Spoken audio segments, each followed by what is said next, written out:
नमस्कार, आप देख रहे हैं आपके साथ मेरी बात और मैं हूं प्रिय रंजन भारती। होली के बाद अब गला थोड़ा साफ हुआ है, आपसे मैं बातचीत कर पाने में सक्षम हूं, लेकिन थोड़ी अभी परेशानी है। खैर, होली का त्यौहार, रंगों भरो त्यौहार आप सबको हिचकोले भर गया, आपके जीवन में आनंद भर गया, हमें भी आनंद आया। बहुत बहुत बधाई, बहुत शुभकामनाएं। चुनाव के पहले ही बिहार में बहुत बड़ा खेला होने जा रहा है। खेला सिर्फ राजनीति का ही नहीं होता है, मेले में भी खेला होता है और ठेले पर भी खेला होता है। अभी ठेलम ठेला चल रहा है और ठेलम ठेला राज्य सरकार और राजभवन में चल रहा है। जी हाँ, मैं के पाठक की बात कर रहा हूँ। के पाठक ने शिक्षा विभाग में जो हड़कंप मचा रखा है, उस पर राजभवन तो सक्रिय है, उस पर राजभवन को गुस्सा तो आ रहा है क्योंकि उसकी बात नहीं मानी जा रही है। लेकिन राजभवन के गुस्से का कोई मतलब मायने नहीं है, न तो सरकार पर न शिक्षा विभाग पर। और तो और सरकार एनडीए की है, जिसमें डबल इंजन की सरकार है, बीजेपी भी शामिल है और बीजेपी भी विधानसभा विधान परिषद में के पाठक के रवैये, नादिरशाही रवैये पर अपना एतराज जबरदस्त रूप से कर चुकी है, विरोध जता चुकी है। यहाँ तक कि एक भी भाजपा के विधान पार्षद ने छुट्टियों सर्दियों में स्कूल की टाइमिंग को लेकर के पाठक के आतंक पर जब गर्मा गर्म बहस हो रही थी, तो उस विधान पार्षद ने मुख्यमंत्री के आदेश के बावजूद समयावली नहीं बदले जाने पर सवाल उठाए थे। उन्होंने कहा था कि मुख्यमंत्री जी कहते रह गए, लेकिन उस अधिकारी ने यानी के पाठक ने घंटी बदली, घंटा नहीं बदला। यानी घंटी थोड़ा इधर उधर हो गई, आवर्स उतने ही रहेंगे, घंटे उतने ही रहेंगे। स्कूलों की टाइमिंग को लेकर के एक सवाल उठा था, अब वो सवाल तो नहीं है, लेकिन परेशानी जिस तरह से शिक्षकों को उठानी पड़ रही है और जिस तरह से शिक्षा कर्मी परेशान है, विश्वविद्यालयों के लोग, उन सब का गुस्सा क्या चुनाव में उतरेगा? ये शिक्षक अंदर खाने से नीतीश कुमार पर गुस्सा है, के पाठक पर गुस्सा है और इस गुस्से का खामियाजा चुनाव में मतदान के दौरान दिखेगा। मतदान यानी जो मतदान कर्मी होते हैं, उनमें शिक्षक भी होते हैं, उनमें विश्वविद्यालय के शिक्षा कर्मी भी होते हैं, बहुत सारे अधिकारियों के पद पर प्रधानाध्यापक और ये सारे जाते हैं। तो क्या इन सब का गुस्सा उतरेगा चुनाव पर? और नीतीश कुमार पर जो गुस्सा है कि के पाठक को क्यों इन्होंने शह दे रखी है, वो क्या बीजेपी को भी चूना लगा जाएगा? बीजेपी क्यों आखिर आंखें मूंदे हुए है और बीजेपी के केंद्र में शासन के बावजूद राजभवन में सत्तारूढ़ दल का प्रतिनिधित्व होता है, वहाँ प्रतिनिधित्व तो संविधान का होता है, लेकिन वो राज्यपाल जो भी बनाए जाते हैं वो भारतीय जनता पार्टी और संघ के से जुड़े हुए नेता पदाधिकारी ही रहते हैं। तो क्या भाजपा की पसंद के बावजूद विधानसभा में जिस तरह से नोकझोंक हुई, उसके बावजूद भारतीय जनता पार्टी जो सरकार में है, जिसके वित्त मंत्री हैं सम्राट चौधरी, उन्होंने नादिरशाही आदेशों को वापस लेने के लिए के पाठक को जरा सा भी दबाव देने की नहीं सोची या फिर इनकी चली नहीं। विश्वविद्यालयों के बंद कर दिए गए हैं खाते, हर एक वीसी और वाइस चांसलर और उप कुलपति, रजिस्ट्रार, सबके वेतन बंद कर दिए गए हैं। विश्वविद्यालयों के खातों के संचालन पर रोक लगा दी है। हालांकि राजभवन ने इसे निरस्त करते हुए आदेश जारी किया, लेकिन इसके बावजूद शिक्षा विभाग नहीं मान रहा है और शिक्षा विभाग का ही आदेश ट्रेजरी पर यानी कोषागारों पर चलता है, इसलिए निकासियां बंद है। यानी विश्वविद्यालयों के खातों, बैंक खातों पर अभी भी रोक लगी हुई है और ये तब हो रहा है जब भारतीय जनता पार्टी केंद्र में है और बिहार की सरकार में शामिल है, उसके मंत्री भी हैं और तो और वित्त मंत्री स्वयं सम्राट चौधरी है। इसके बावजूद विश्वविद्यालयों के साथ जो विसंगति हो रही है उसका खामियाजा क्या चुनाव में उतरेगा? लग तो यही रहा है। और शिक्षा विभाग के पाठक की मनमानी तो ऐसी देखिए कि अभी होली के एक दिन पहले उन्होंने आदेश निकाल दिया और उस आदेश पर अमल के लिए ठीक होलिका दहन के दूसरे दिन शिक्षकों को अपने विद्यालयों में जाना पड़ा। हालांकि कहीं कोई छात्र नहीं, बंदी के समान सब था।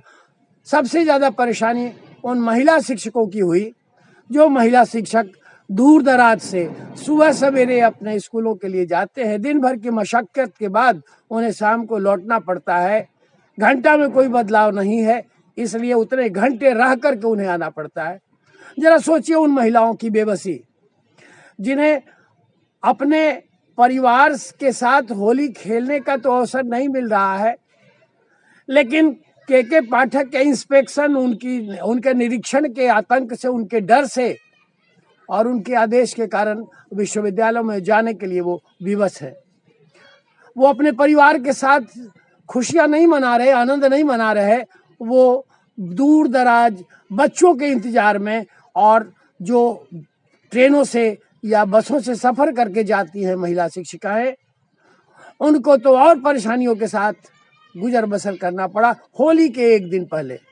और होली के दूसरे दिन बाद भी उन्हें इसी तरह का अब आतंक झेलना पड़ रहा है शिक्षा विभाग का। शिक्षा विभाग साफ कहता है कि हमें अपर मुख्य सचिव का आदेश मानना है, चाहे कुछ भी हो जाए। अपर मुख्य सचिव का आदेश माने, कहा तो गया कि शिक्षा विभाग के मंत्री जो सुनील कुमार बनाए गए, उनके आते ही अब विभागों में सब कुछ सामान्य हो जाएगा, के पाठक की हेकड़ी गुम हो जाएगी। लेकिन ऐसा तो कुछ हुआ नहीं। तो क्या सुनील कुमार और के पाठक में कोई रजामंदी है? कोई पहले से इस तरह की अंडरस्टैंडिंग है कि वो आतंक बरपाते रहेंगे और सरकार का नुमाइंदा मंत्री चुपचाप देखता रहेगा? हैरत तो इस बात की हो रही है कि राजभवन की टें मनाई जा रही। इस सरकार के लोग ठुल्लू बना रहे राज्यपाल को। एक सीधे साधे संविधान के प्रतिनिधि राज्यपाल विश्वनाथ आर्लेकर जी बहुत सज्जन पुरुष है। उनके आदेश विश्वविद्यालयों में जिस तरह से आदेश के पाठक ने दे रखा है, बैंक खातों को सील कर रखा है, वेतन बंद कर रखा है और मीटिंग्स के लिए वो जोड़ डंडा हड़काते हुए नजर आते हैं। राजभवन ने उनके खिलाफ विश्वविद्यालय को आदेश जारी किया, लेकिन वो सारे आदेश ठेंगे पर है। और तो और इस सरकार के रहते बीजेपी सरकार में शामिल है और बीजेपी अपने ही राज्यपाल का उल्हा कर रही है, ये बड़ा अचरज होता है। तो क्या नीतीश कुमार और प्रदेश भारतीय जनता पार्टी दोनों ने पीठ पीछे हाथ मिला रखा है? के पाठक को हम बोलेंगे लेकिन उन्हें कुछ बिगाड़ना नहीं है। तो या फिर नीतीश कुमार के आगे बीजेपी की घिघी बंद हो जा रही है, या नीतीश कुमार फिर से वही राग अलाप रहे हैं, उसी तरह के टोन में चल रहे हैं जैसा वो पहले चला करते थे बीजेपी के साथ। यानी आरजेडी में इनकी नहीं चलती है। आरजेडी की महागठबंधन की सरकार में रहते हुए इन्हें अकुलाहट होने लगती है और बीजेपी के साथ आने के बाद एक शांत वातावरण मिल जाता है और इनको खुला मैदान मिल जाता है, जैसा चाहते हैं वैसा करते हैं। क्या ये नहीं हो रहा है? अगर ये सब नहीं हो रहा है तो फिर इस तरह का वातावरण क्यों बना हुआ है शिक्षा विभाग में?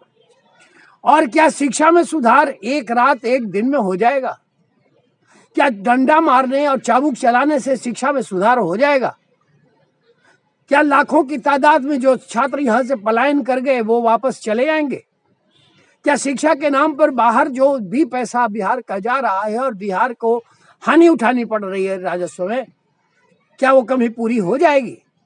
क्या नीतीश कुमार ने पंचायतों के स्तर पर जिस तरह से घोड़ा धसान सा लोगों शिक्षकों की नियुक्तियां कर ली थी, जिन्हें पढ़ने तक नहीं आता, क्या उसमें अब बदलाव हो जाएगा? क्या नियोजित शिक्षकों के नाम पर कम वेतन देकर जिस तरह से कर लिया गया, शिक्षकों की नियुक्ति कर ली गई और धड़ाधड़ शिक्षकों की बहाली होने के बाद अब पात्रता परीक्षा के नाम पर आतंक मचाया जाना, और उसमें भी अब जाकर कमान कसी, अब शिकंजा कसा, तो ये पता चल रहा है कि कितने फर्जीवाड़े हुए हैं शिक्षकों की नियुक्ति में। तो ये क्या सब रातों रात हो गया, या फिर रातों रात ये सब रुक जाएगा? के पाठक की हनक चला देने से बेशक वो ईमानदार व्यक्ति हैं, लेकिन ये भी एक सवाल खड़ा होता है कि किस विभाग में वो सफल हुए। जिस विभाग में भी रहे, सफलता का तो छोड़ दीजिए, असफलता का ठीकरा उनके सर पर फूटता रहा है। और ये सब बीजेपी जान रही है। बीजेपी लगातार के पाठक का विरोध करती रही है, इसके बावजूद ये सब हो रहा है बिहार में। तो ये सवाल तो वाजिब उठता है कि क्या ये गुस्सा मतदान में निकलेगा, और क्या 400 पार के नरेंद्र मोदी सरकार के आंकड़े, जो अगले लोकसभा चुनाव में भाजपा की बड़ी महत्वाकांक्षा है, उसमें बिहार में ये शिक्षक बट्टा लगा देंगे? अगर लगाएंगे तो सामने आएगा, और नहीं तो सरकार अब भी सचेत हो सकती है, चाहे तो के पाठक के आतंक से मुक्त हो सकती है, और चाहे तो राजभवन की मर्यादा को कायम रख सकती है। लेकिन लग नहीं रहा है कि चुनावी माहौल में ऐसा होगा। तो फिर आप देखते रहिए होता क्या है।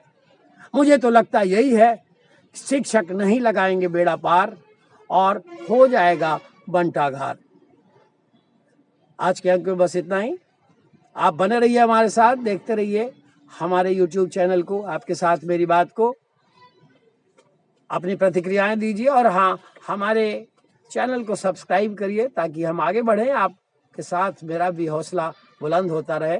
फिर मिलते हैं, किसी और विषय पर कल बात करेंगे। नमस्कार।